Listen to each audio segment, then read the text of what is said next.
Priče, priče, priče, priče za dobro jutro. Dobro jutro! U ovoj priči se ne zna izvor i priča kola u raznim verzijama širom svijeta. Ovo je moj izbor, ova verzija se meni dopala. Bila je jednom jedna žena koja je putovala po svijetu. Putovala je uzduž i popreko. Nakon izvjesnog vremena umorila se i jedva čekala da se odmori. U sljedećem gradu u koji je došla, pokucala je na prva vrata prve kuće.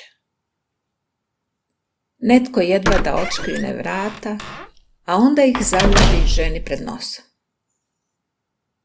Žena ode do sljedeće kuće.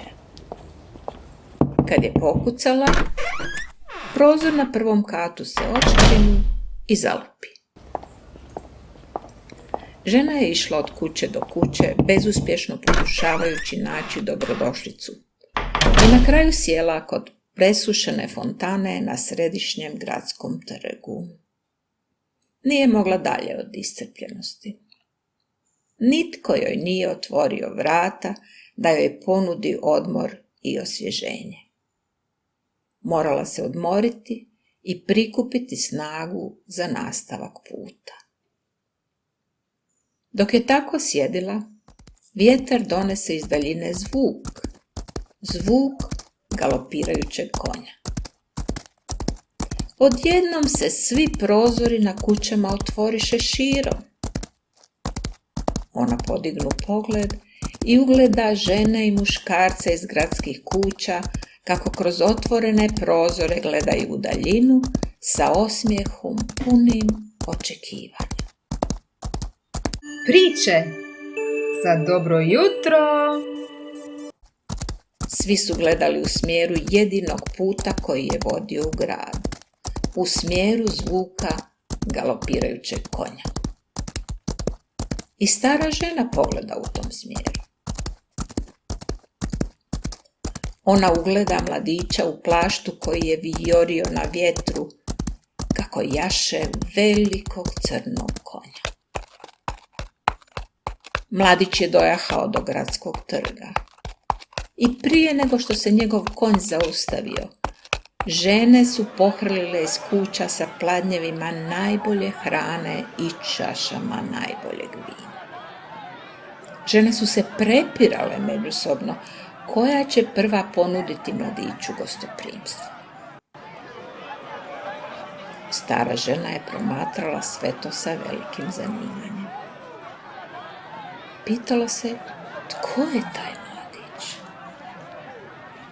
Sačekala je da se uzbuđenje stiša prije nego što mu je prišlo. Mogu li te upitati nešto? Reče stara žena. Ja putujem kao i ti.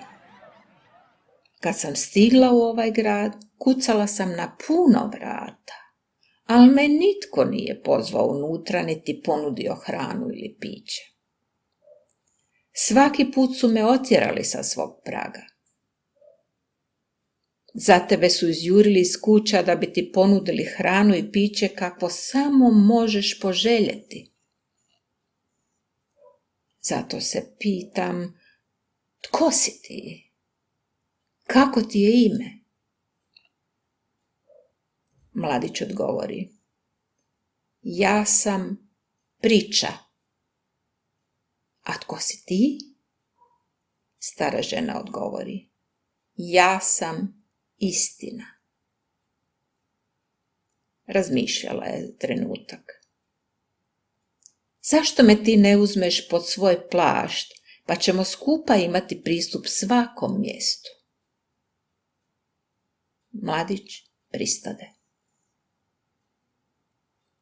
I tako od tada, kad god čujete neku priču, možete biti sigurni da će u njoj negdje dobro skriveno ili čak očigledno biti, makar malo, istine. Priče, priče, priče, priče za dobro jutro. Dobro jutro.